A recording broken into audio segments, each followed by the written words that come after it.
আমাকে গোসল করাইয়া 3খানা বা 5খানা সাদা পাতলা কাপড়ের প্যাকেট বানাইয়া মুর্দার খাটে উঠাইয়া জানাজা দিয়া 4 জনে কাঁধে নিয়ে কবরের দিকে রওনা হয়। আমার ছোট ছোট ছেলে মেয়েগুলো পেছনে পেছনে দৌড়ায় আর আমাকে আব্বু আব্বু বলে ডাকে। সন্তানের ডাকে সাড়া দেওয়ার শক্তি আমার নাই। আমার বিবি ঘরের ফ্লোরে গড়াগড়ি করে কাঁদে।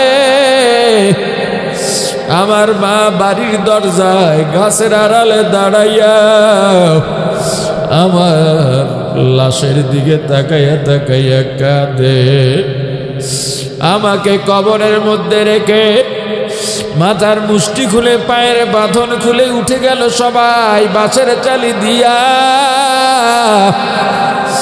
কলা পাতা বিছাইয়া সবাই মাটি দিয়া চলে যায়।